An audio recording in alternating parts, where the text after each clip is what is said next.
Ricky Racer, back with another update video on the big girl. Like the last video said, I was going to make a lot of progress over the weekend, and I did, and I didn't. What stopped me from making the most progress was this right here. This wire harness, they call it a jumper wire. It's about 2 feet long, maybe 3 feet max. It's for the battery monitor, the Ames battery monitor, which works really well, it seems. I talked to their technical service. They said I could extend this wire, because if you're going to mount the monitor, you're going to mount it inside your rig, which is going to be more than 3 feet away from your power system.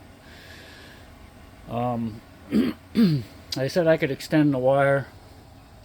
You can't. It's a shielded wire. So one of the black wires connects to all this shielding that is wrapped around the wire. So you can't extend that. I guess maybe if you extended it between the clip and the heat shrink, which is about freaking 1/4 inch, so how are you going to extend that? That's pitiful. I would say Ames needs to take a lesson from Victron. I ordered my Victron battery monitor, which is identical to this. It's Bluetooth capable, so you can watch it on your phone, monitor it on your phone, and you've got a display to mount inside the camper. They give you 33 feet of wire instead of 2 or 3 feet of wire. That's where Ames has really dropped the ball. And this Ames battery monitor is about 10 bucks more expensive than the Victron.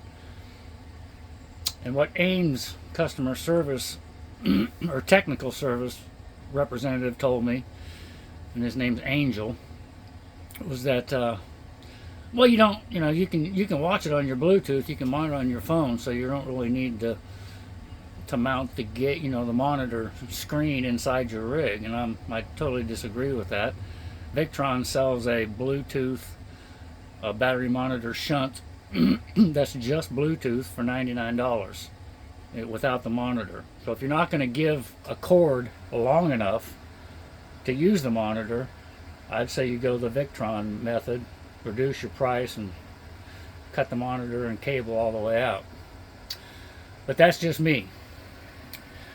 I did a lot of work over the weekend. I did take Sunday off because, well, I got back into, took a few weeks off of cycling, and I got back into that and rode 45 miles over Saturday and Sunday mornings, and then cut the grass Sunday when I got back from that ride.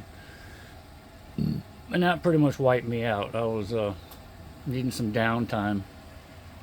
So I did some figuring of stuff and found the Victron monitor that's just like this. It's the same round monitor, has the same faceplate. So hopefully that wasn't a waste of time mounting it there. I did run all the wires to extend this all the way up here, all 5, and then I took them all back out and ran 2 wires, because those 2 wires go right here to that light, and that's a factory light in the box of the Ambo, and that's hooked straight to my 12-volt system. And I'll show you guys that once that monitor gets here tomorrow. Then we're gonna wrap this stuff up and get the we're gonna get the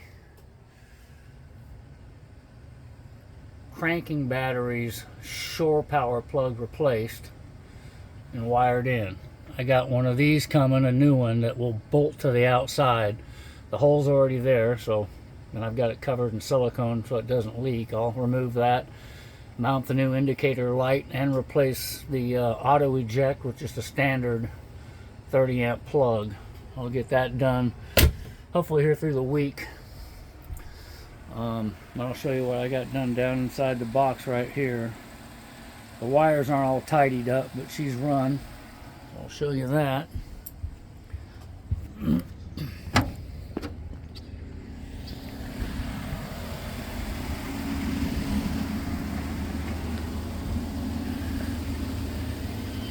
there's the 24 volt to 12 volt step down converter. So I got that wired in, 24 volts in, 12 volts out, going to my 12 volt bus bars.